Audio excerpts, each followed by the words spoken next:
What do you believe is the Star of Bethlehem the wise men followed to find the recently born King of the Jews? Some say astronomical alignment, some say a miraculous event. You and why? Okay. Here's my view on this. Hey, this sort of question comes up pretty much every year. Been very common. Let's see what is the idea this time around. I think that they were using an astrology book. Like, for example, I'll give you a counter, a parallel example. All right, let's see it. In ancient Egypt, they have it called dream books, where interpretations are written down.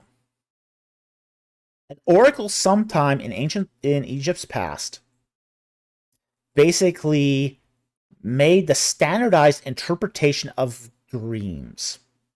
So when a person has a certain dream, they look it up in the dream book, and the dream book gives you the interpretation. I think the Persian astrologers,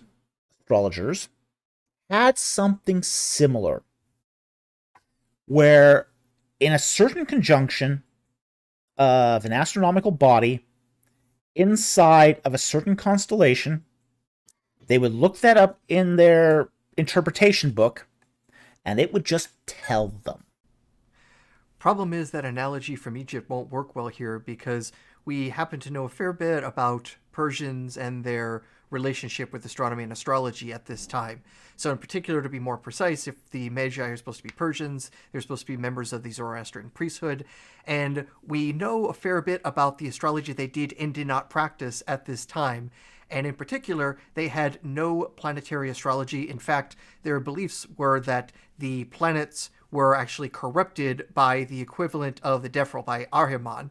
So the Persian astrologers of that time, if they looked at a moving star or looked at the planets, they were not looking at that in any sort of way that they would have been interpreting as, oh, this must be the King of the Jews being born.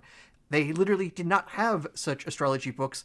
We've been looking for them, and they don't exist. And the only time that the Magi ever started becoming interested in astrology of the planetary form only begins in the 3rd century AD, when the Sassanid Empire is reforming and it's starting to import lots of this sort of knowledge back to the Persian Empire from Babylon, from Greece, from India even. And it's only then is there even this like serious encounter with astrology and usually a big pushback against it. So there are unfortunately no such Persian dream books in the equivalent form for astrologers that would have told them such and such constellation or such and such conjunction indicates the birth of a Jewish king.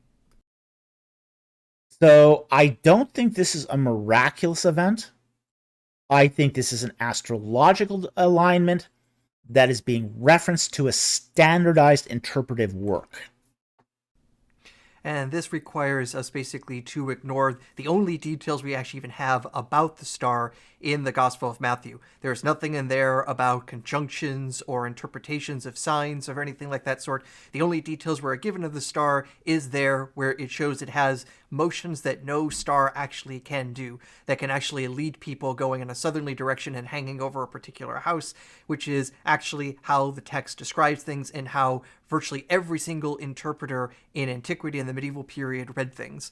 It's only been in modern times where there's an attempt to try to find some semblance of scientific rigor in the Bible or trying to verify the story as we can with astronomy. Does anyone actually try to say, oh, this is actually something completely astronomical and not miraculous?